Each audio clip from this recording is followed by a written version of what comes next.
You're listening to the Rebel Scum podcast. You are always scum. Rebel Scum. From odds making to list rankings, we've got you covered. And don't forget to join us on Patreon for early access and exclusive content. Here are your hosts, Brock and James. 170 episodes of the Rebel Scum podcast, and neither one of us know how to start a show. Yeah. That's how we roll, like BB-8 on Jakku. Or Dio. Dio? Dio. I like Star Wars. I saw a Dio Pez dispenser at Dollarama. Oh, cool. And Ray. Dio and Ray. And Jurassic Park World Kingdom Fallen dinosaurs and other ones. And I didn't buy any of them because they were still more expensive than I've paid for a Pez dispenser in my life. Yeah, that's the thing. Like, the Pez dispensers are cool, especially with the Funko heads on them. But, like, how many Pez do you need? I got the low gray one. Is that the? Yeah, that's the one you're pulling out there. I got that one as well. I have the I don't know where it is. The Praetorian Guard Pez dispenser. Like, it's here somewhere. Anyway, it's like the legit Pez though. It's not the Funko. It's the legit Pez. I got it for $1 from a store that's very expensive, Bulk Barn. When it comes to stuff, but like they were $250. They didn't have the Praetorian Guard. They had Ray and Dio and Jurassic Fallen World Kingdom of Dinosaurs. Those things also. That was it. And then I think they had like Paw Patrol because I don't know if you've been to Dollarama, but it's all about Paw Patrol. Yeah, I haven't in a while, but like, yeah, I remember there being tons of that stuff. Ask me why I was at Dollarama. I cannot remember, but I tell you it was for an essential. It was definitely for an essential. I don't remember why, but I was there. It was just a couple of days ago. Good times. Good times. Great oldies. We got a lot of cool things to talk about today, including this gun right here. Not specifically this gun, but the owner of said gun. And possibly not being in the Mandalorian. Boba Fett, played by Tamora Morrison. Okay. Let's just skip all this bull crap and just get to the big topic of the day, and that is the Disney Gallery show. Oh, yes, okay. The first episode was like, this is really good. And the second episode, I was like, this is good. And third episode, I'm like, this is good. And this episode, I was like, this is what I want to watch. Yeah. It was because... So I heard that it was about the technology, and I texted him like, "I'm really excited." You're like, "It's good." Like you're like, "It's really good." And I was literally. It starts off, if you haven't seen it, spoilers, but it's about the Mandalorian. It starts off with Jon Favreau talking about creating the Jungle Book and then the Lion King. Yeah, and he starts off with like Elf and Zathra, and I was like, "Okay, I'm all." Because look, Elf. The greatest thing with Elf is the effects in that movie are fantastic in Elf. Yeah, there's not a lot, and they're subtle. The subtlety of them is what's brilliant about them, right? And so he's just saying, like, the opening 2 minutes, I was like, this is the best episode of the show, period. Right? Like, it could have ended right there and it would have been the best one. Yeah. So anyway, what were your takeaways from Gallery episode 4? It's wild because I work with LED walls at my job in corporate, and it's like, they're like so cool to work with because it's just kind of limitless what you can achieve with it. Especially if you have like some like program like a virtual display program like Watchout or Resolume. I don't know what they're using in it. I've seen the stuff when they're showing the screens without content on it, just using like a whole placeholder image, which was so fun because they like with projection and virtual mapping like that. It looked familiar to me in my world, but like at an advanced scale. So I don't know what they're using, but the concept of like, okay, so we're looking at it this way, so it's A, B, C. So that's how they're like designing it. I love that the B was a picture of Bosk as well. But man, it made me nostalgic for work because I was like, oh yeah, like you spend like hours in a room where you've built like some kind of projection or an LED wall or whatever, projection mapping, and you just stare at like test patterns. So it was like, oh wow. And it's wild because I don't think anyone understood what they were doing, right? I think they said, "Oh, we've been using LED walls," and everyone was like, "Yeah, it's an LED perimeter." It was a room. Like the thing is, it like most of that is it all of that stuff shot in the room. So- They did some stuff outside, right? I don't know, because the first episode with the directors, they showed stuff from Bryce Dallas Howard directing, and it looked like they were outside. But then they showed things in this one, and I was like, maybe they weren't outside. And it was just mind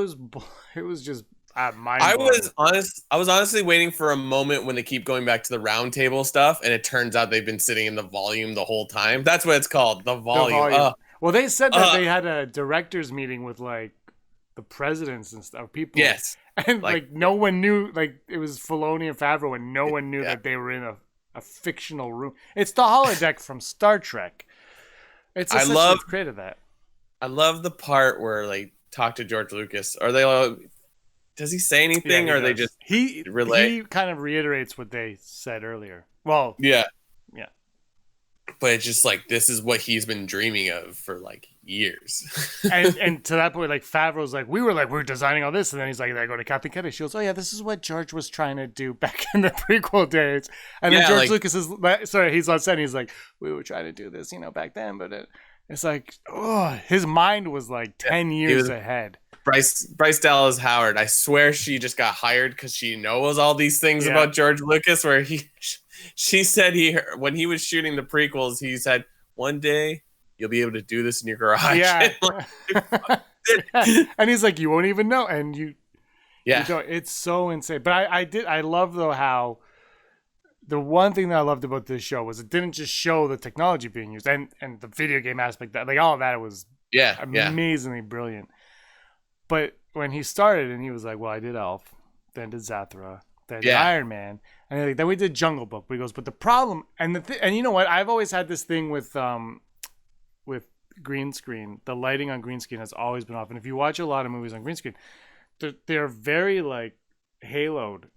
A lot of characters are haloed, and I've never been able to figure that out. And then this one kind of. It's the shadows. They can't match the shadows, or the cinematographers aren't lighting what the actual light's going to be because they don't know.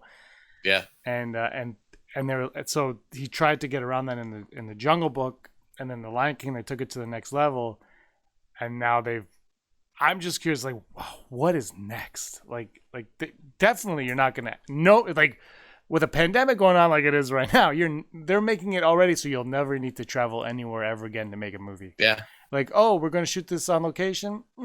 By the way, I've got a 75-foot screen in my house. Why don't you come over and like Robert Rodriguez, I'm guaranteeing you right now, after he directed his episode of season 2, because he has that green screen studio in like his basement where he shot Shark Boy and Lava Girl or whatever. Right. He's probably built the volume in his basement. Like Robert Rodriguez is going to have a movie every 6. He's going to be the Stephen King of movies pretty soon because he's going to be like, let's just shoot it. He'll do it all. And it'll be Antonio Banderas, Selma Hayek, and the kids from Shark Boy and Lava Tank.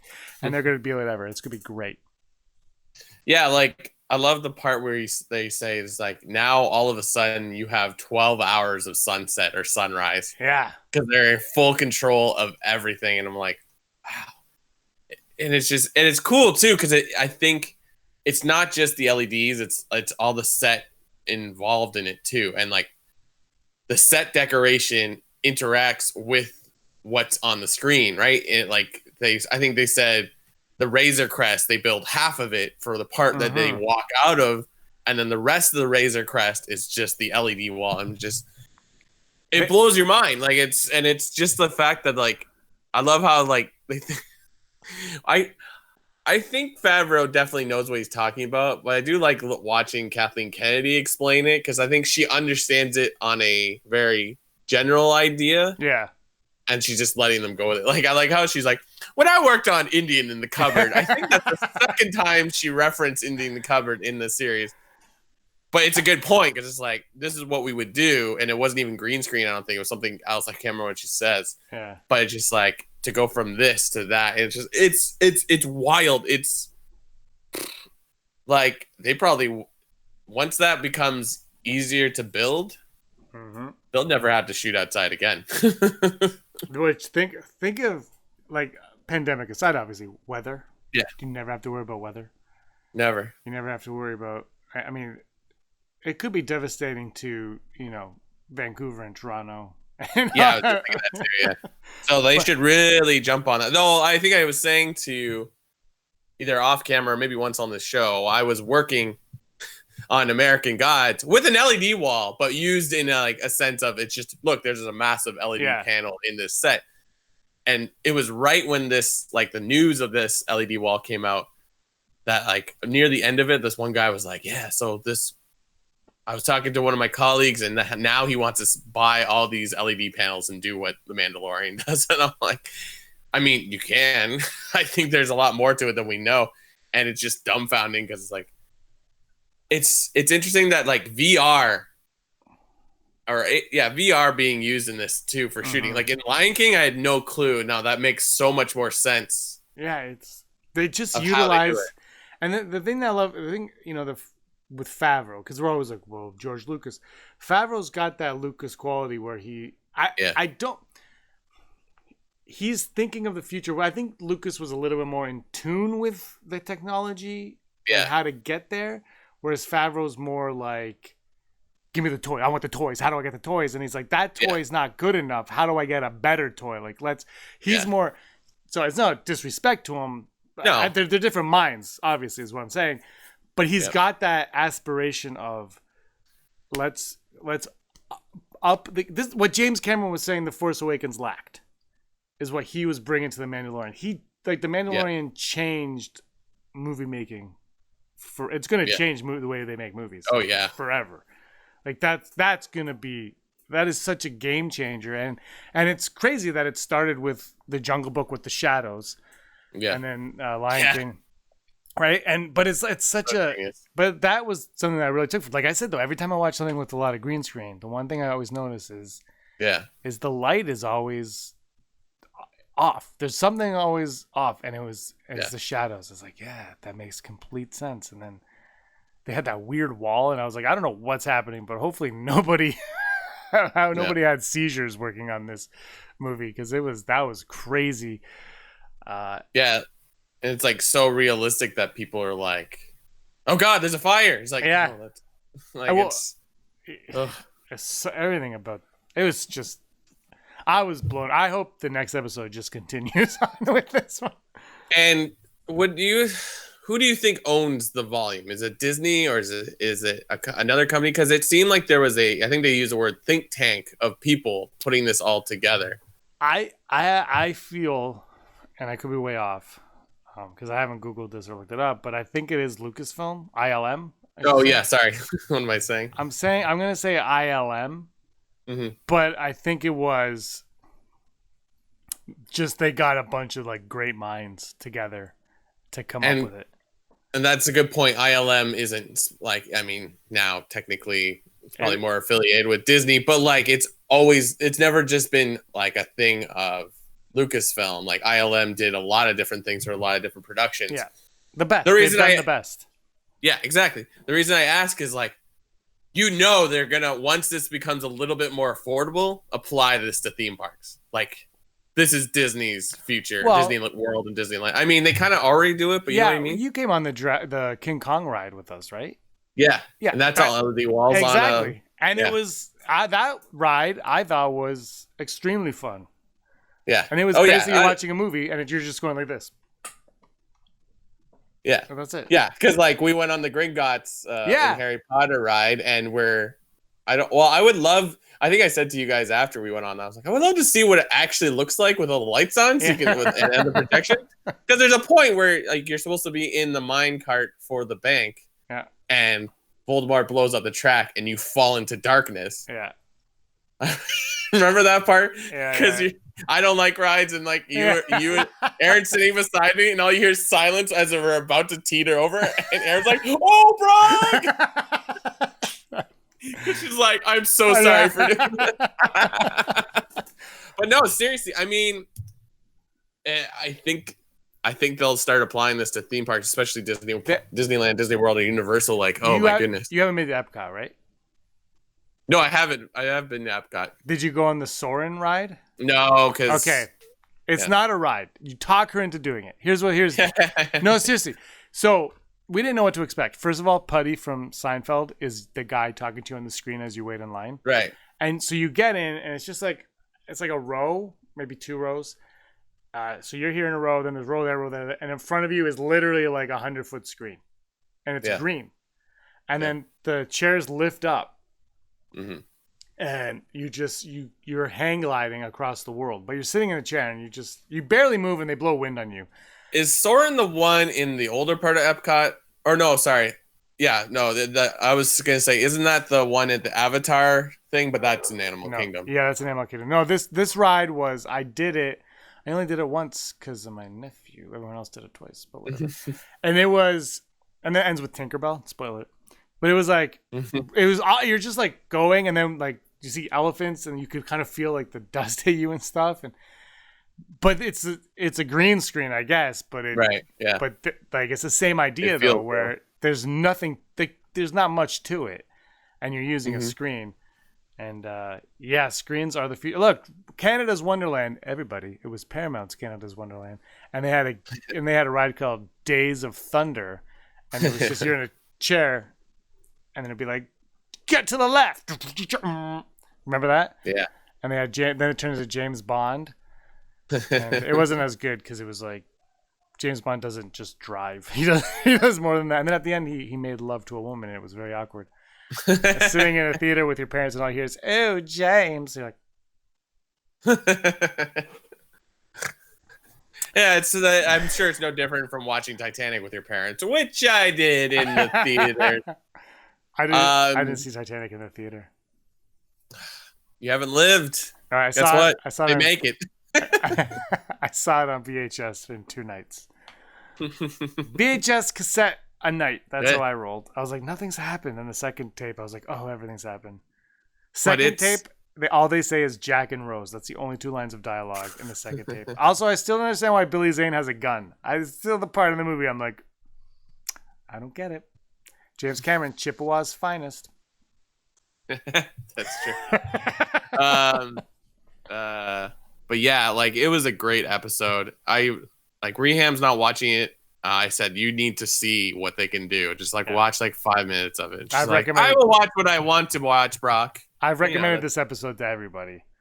Yeah, I'm like, you don't have to watch the first 3. It's not like that kind of show either. I'm like, just watch this show. Yeah. It's so good.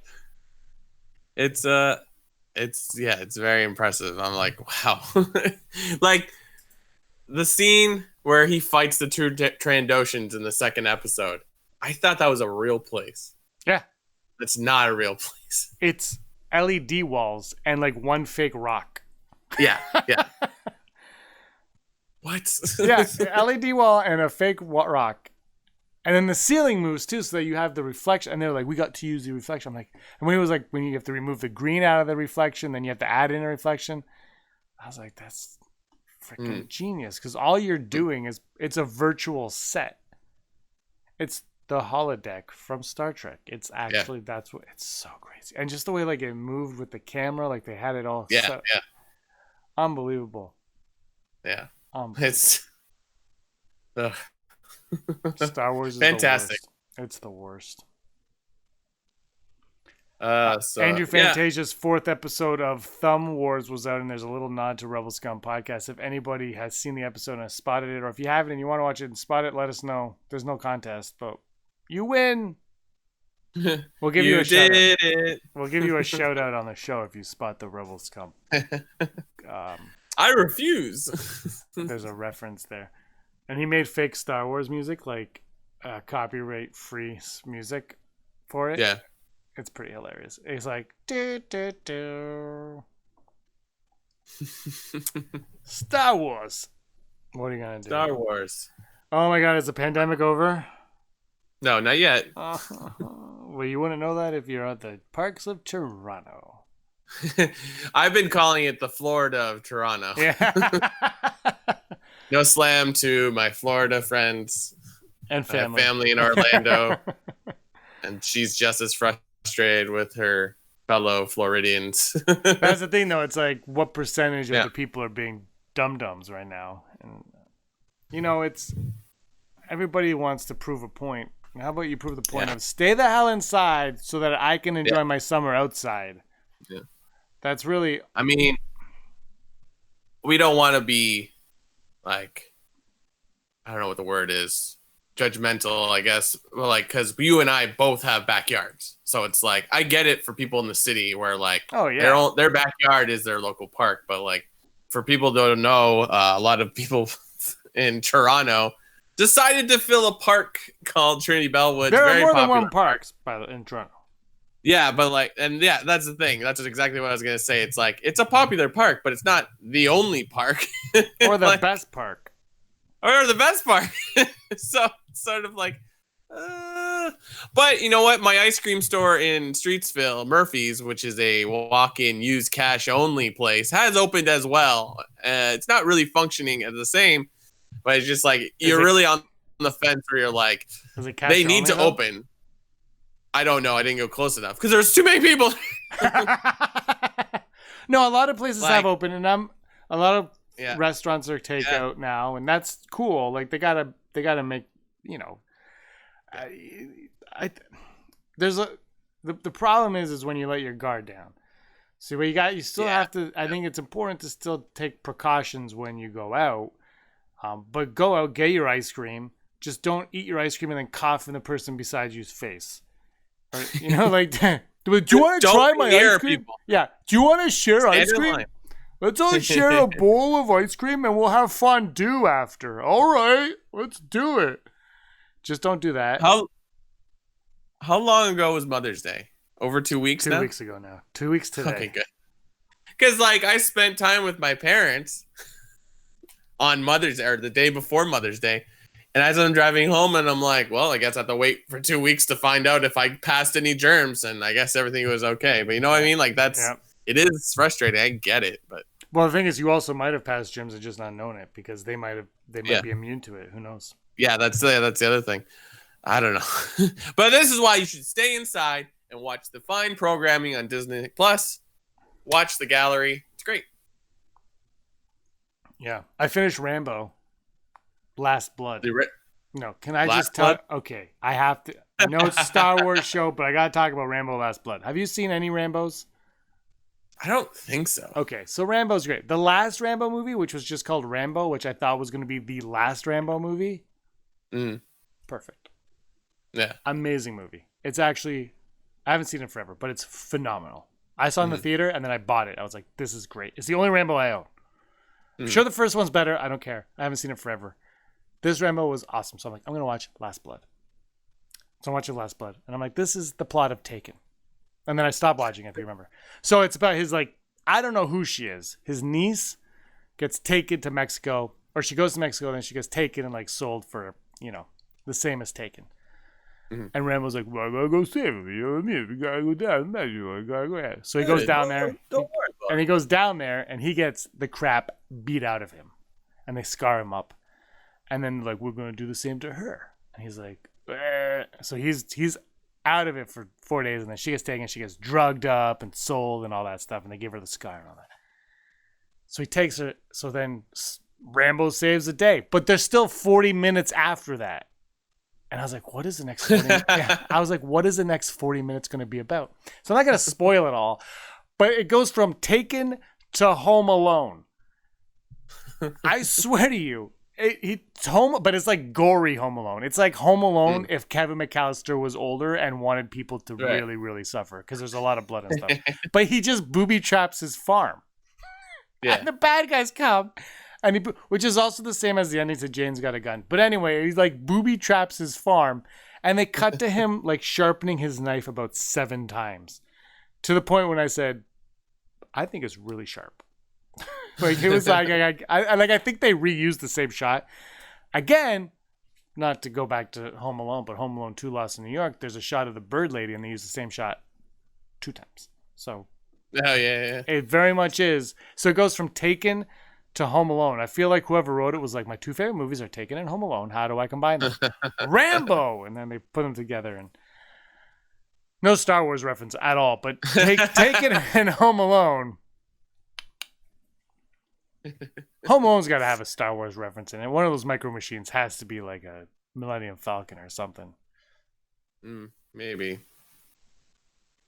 Who made Home Alone? Chris Columbus. He wrote. No, I Gremlins. know that, but I know Chris Columbus made it, but like, who owns it? Like, It was written Universal? by John Hughes. 20th Century Fox, which is Disney now. Boom, boom, boom. Oh, boom. But it wasn't Disney back But then. not at the time, so No. it's like you have to be careful with those things. Yeah, but Okay, let's go. 6 Degrees of Kevin Bacon.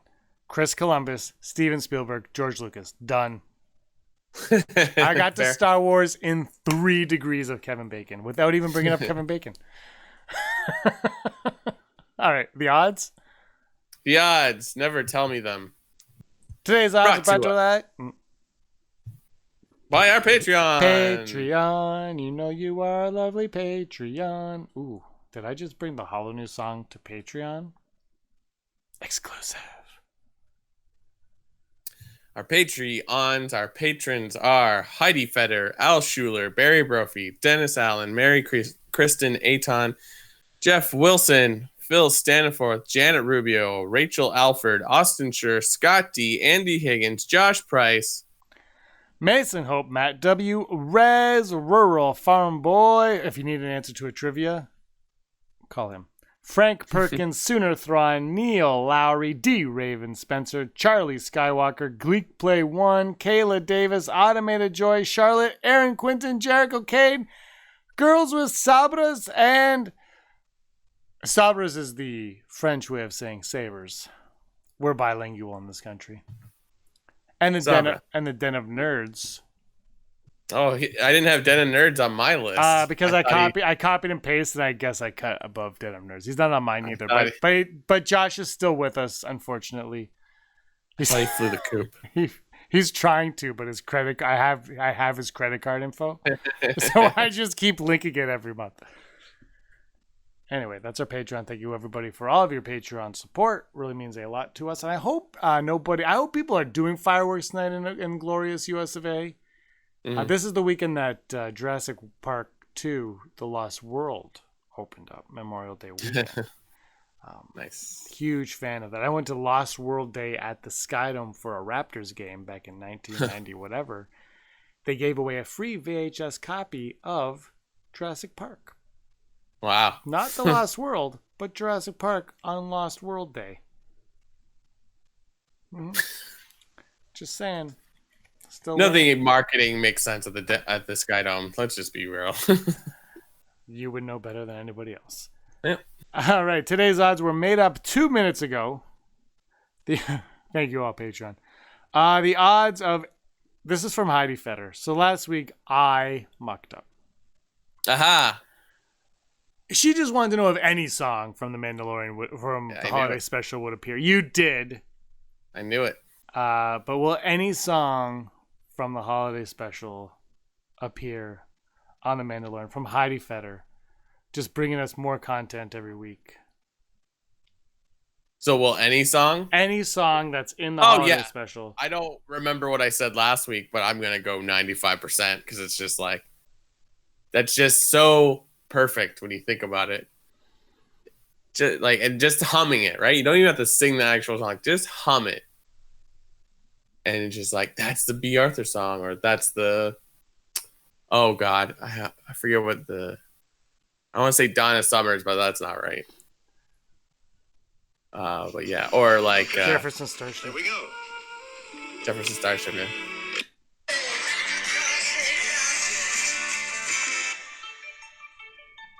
So good. See, even that part would be nice.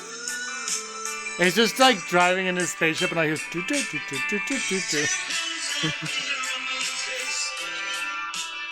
Anyway, I'm gonna go 91%.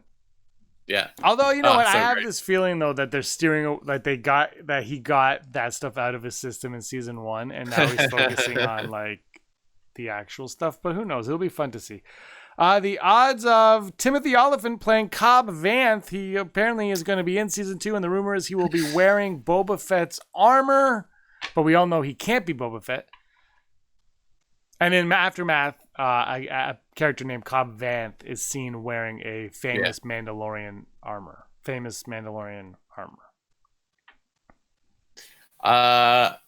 Yeah, I'm gonna go 57%. Like, I think that's a good move, but then I don't know.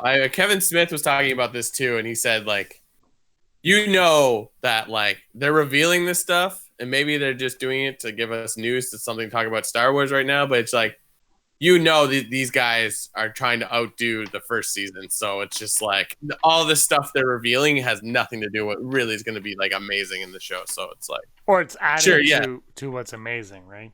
Yeah, exactly. It's just like, this is nothing. If this is what they're revealing right now, there's got to be something more amazing. These are your sprinkles. You're gonna love the whole thing. I'm gonna go 67. I think it could be legit. I'm just curious, like, if Favreau was like, we'll have a character this season, and it won't be Boba Fett, but he'll wear Boba Fett's armor. And then somebody was like, "Wow, Cobb Vanth, we've already created that character." He's like, "Oh, perfect." Like, I want to know how it works out because I just don't feel like Favreau read the Aftermath trilogy. No, that's just me. And our final odd today: the odds of Jon Favreau producing a Star Wars movie for theatrical release when those things open in 2045. Will Jon Favreau produce a theatrical release of a Star Wars film? I'm gonna go 99.9% because I think it all comes down to if he wants to. I think he does. I mean, it's but producing, and he did produce the first Avengers movie and all that. Yeah. I'm gonna go 83. Yeah, I think Favreau, if he wants to do something, he's kind of at a point now where people let him do it. Yeah, I think, especially in Star Wars, he kind of, yeah, with all the hostility going on in Star Wars, he kind of leveled that playing field. I know some people don't like it, and that not everybody's gonna like everything. Yeah, but it really I think most Star Wars fans legitimately enjoy it. I think he's at Feige level now, where when you mention his name in relation to any project, the people will be like, yes, please. Even though Feige, in a sense, didn't direct a movie, but like, you know what I mean? Yeah, I know. Well, Favreau didn't direct an episode in season 1 either. Correct. Although he did knock our socks off with Iron Man 1 and then pulled the socks down in Iron Man 2. Yeah. Crushed it with Elf. Yeah. And look, we'll go to news in a second, but the thing with Elf that I think is the most impressive is when I remember when I saw it in the theater, I loved it. I was like, and I saw it early November, like Harold and Kumar Christmas time. Like, you're like, it's too early for Christmas, but I'm going to go see this movie because I want to see it. And I remember being like, that was awesome. Next year we'll find out if it'll be a classic. And it's definitely become a classic Christmas movie. Elf. People watch, like, Elf is, people look forward to watching Elf every year. It's like, it's hit that, I think it's hit that mark, which is not easy to do. Like, Christmas movies have come and gone, and I might be like, I have to watch this one every Christmas, but that's me. I think as a society, Elf is right up there. Christmas Story, obviously. I think Vacation, It's a Wonderful Life, Miracle on 34. Like it's reached that level. I'd argue that most people know him for Elf. I think Iron Man definitely comes close, but I think your typical person will be like, oh yeah, he did Elf, right? And like, yes. Yeah, you might be right. Because I think Iron Man is that MCU where people don't really think of that stuff anyway. No. Elf is probably right. I always will think of him as the UFC fighter from Friends. That was him, right? Sure. I can't remember. I've only seen season 1 of Friends, so. No, he wasn't a UFC fighter. He was he was rich or something, and he was dating Monica. I don't even know. But he was terrific. He wrote Swingers, wrote and directed Made. Then he stopped writing. And now he's writing The Mandalorian. And Chef. Chef is so good. I mean, well, didn't he write Mandalorian? That's what I said. Oh. Yeah, he didn't write until Mandalorian. Gotcha. But he wrote Chef. Yeah, Chef. We're like, who are the two beautiful women in that? Sofia Vergara and Scarlett Johansson. And they're like, yeah, Favreau, good Favreau. Yeah, we're up for Favreau. I'm like, and then he comes out and says, and I give you the prestige. Hey, man, that movie made me hungry. Yeah. All right. Hollow news. Hollow Hollow news. news. Da da da da da. Hollow news. Hollow news. Hollow news. Hollow news. My mic is off. Bye. Hollow news. I gotta write my News you top need to 5 know right now. Ben Schwartz apparently was interviewed recently and was talking about Star Wars, because if you didn't know, he was one of the vocal consultants for BB-8 in Star Wars The Force Awakens, and then again in Rise of Skywalker, along with Bill Hader. They literally were just there to kind of like create the noise, or not create the noise, more of like they were conversing with the actors. So they kind of gave what the actors heard, that personality, so that they could act off it. He was talking about if he had any props or pieces of Star Wars memorabilia, and apparently when he was being shown the Millennium Falcon, he was looking at a piece of the set where some insulation was poking through, and like anyone else would, started to pull at it. So he's like, "Oh, we got to get this out of here." But then it started to keep pulling and pulling and pulling and pulling. So he panicked and put it in his pocket, and he now has that insulation sitting in a jar at his home. So that's kind of neat, a little Star Wars thing. I also, while researching this, apparently Ben Schwartz wrote some of the dialogue for C-3PO in Rise of Skywalker, which is kind of cool. It doesn't really specify when, but like...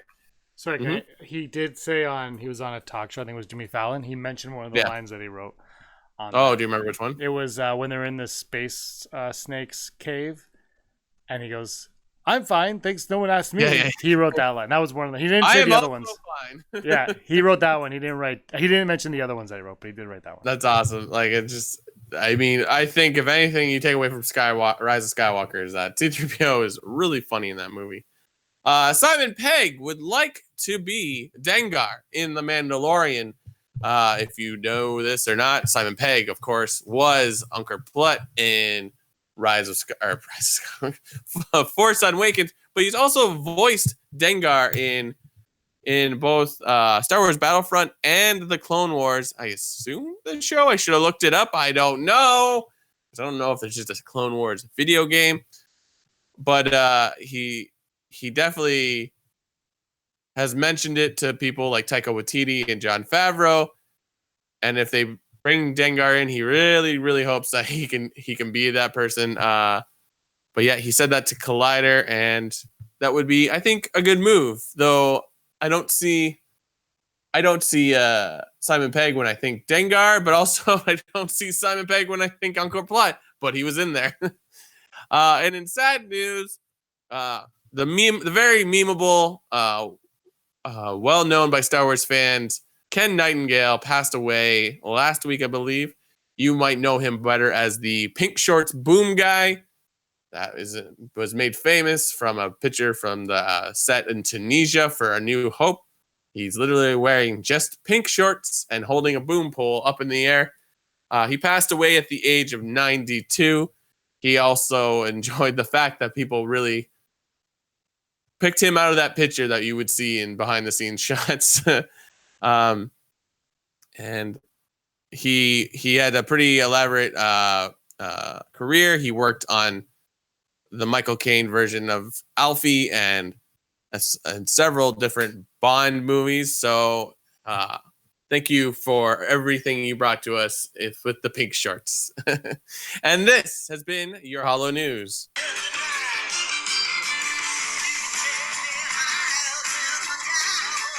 How we do it. I can't even tell what you're playing. Jefferson Starship. Oh, okay. From the greatest holiday special of all time, Star Wars Episode 3 holiday special. That's for high. Is this what it's like when Rebel Girl's playing? No, I actually play Rebel Girl off the... It doesn't sound like I'm playing it from a phone. It sounds legit. Legit. Top 5. We celebrated an anniversary this week. The anniversary of... We've been at home in this pandemic for 4.5 years. The top 5... It's the 40th anniversary of The Empire Strikes Back. Arguably the best Star Wars movie, and I would argue that it's not. They are all the best Star... You know what I can't stand? I can't stand when people are like, it's the 40th anniversary of my favorite, Star Wars movie. Congratulations, you have a favorite.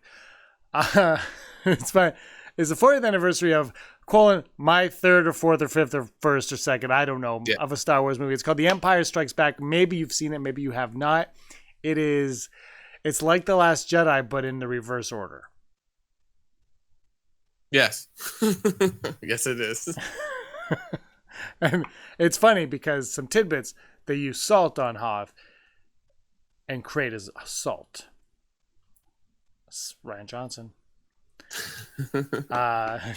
Can't wait till 40 years from there. Actually, you know what? I can wait for the 40th anniversary of The Last Jedi because I will be effing old and I have no interest in that. You know who can wait? Kevin. And this is where I announced that I will be launching my Kevin Can Wait podcast. That's so Kevin. Is this all about Baby Yoda? I couldn't remember. What's that guy's name? King of Queens. What's that guy's name? Kevin James? Yeah, that's it. Kevin James.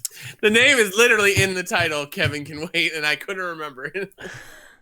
Top 10, top 5. Arguably, Kevin which is a better show? King of Queens or According to Jim?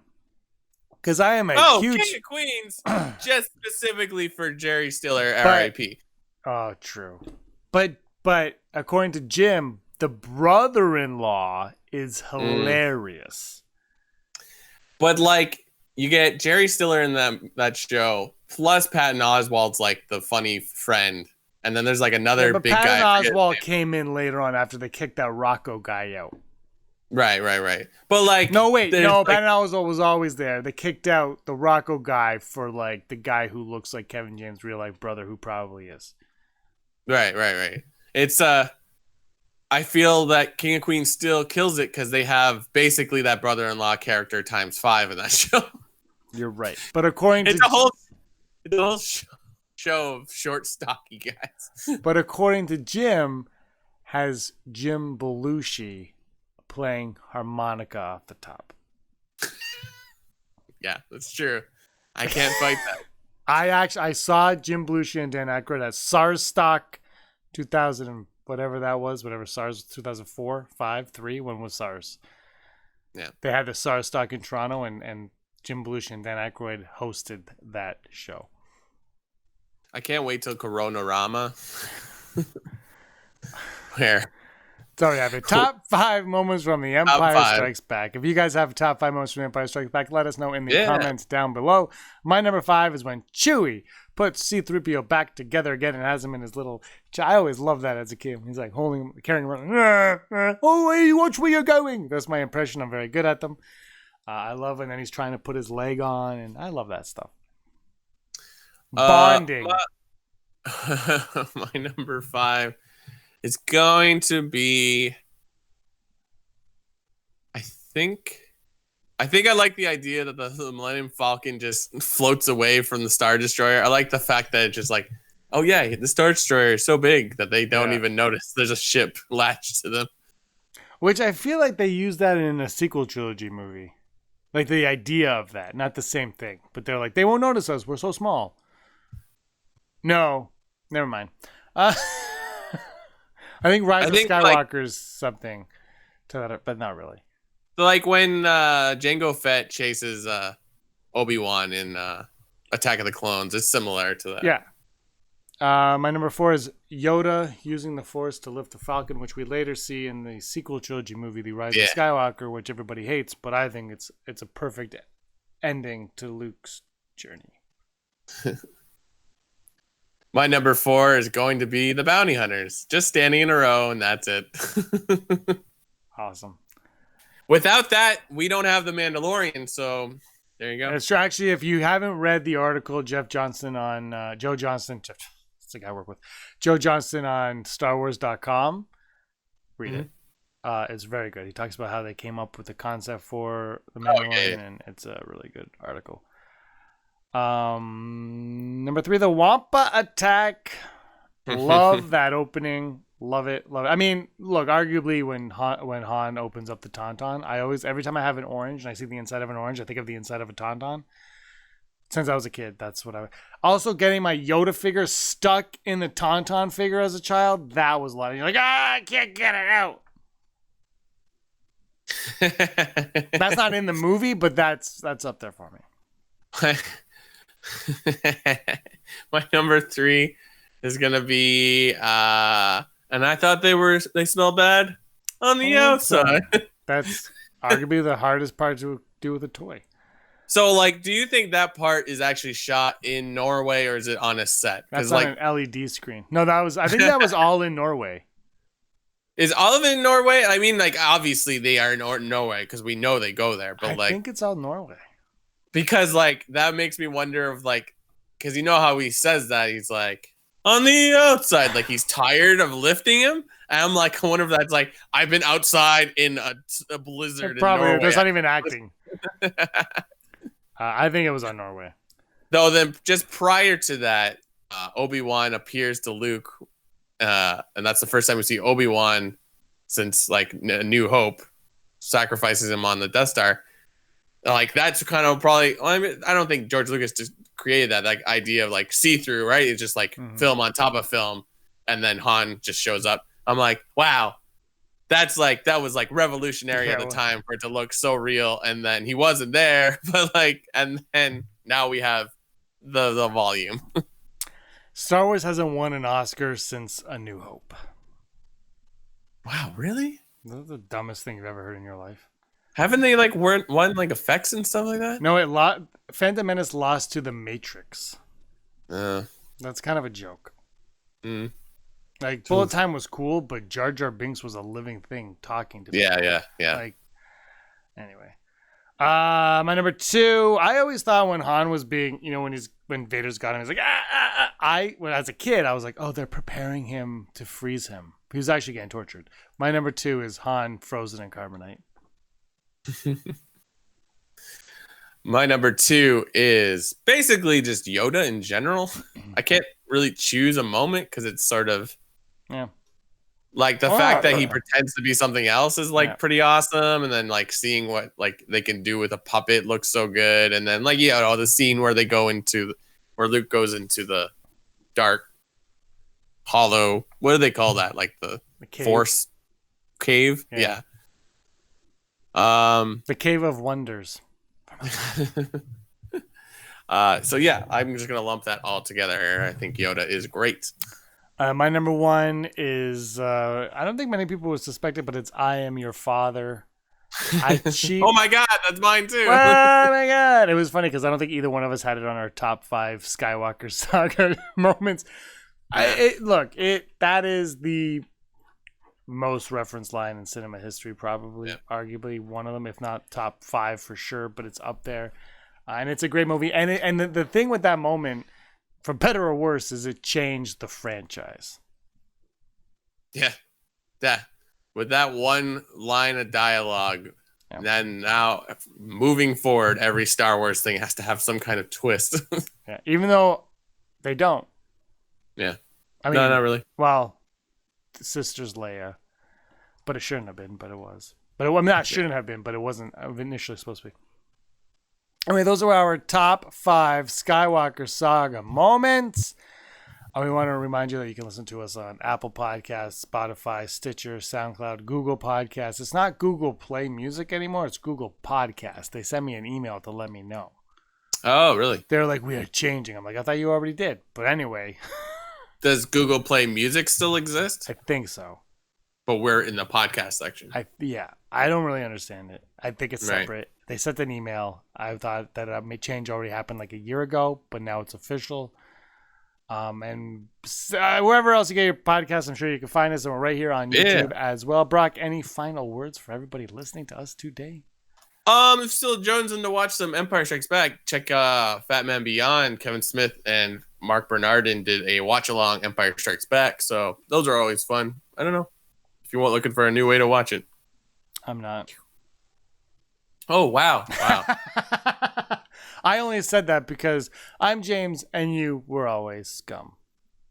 Rebel scum. Hey scumbags, thanks for watching. Don't forget to give us a thumbs up on our video. As always, please subscribe to our YouTube channel. Rebel Scum Podcast for all the latest videos.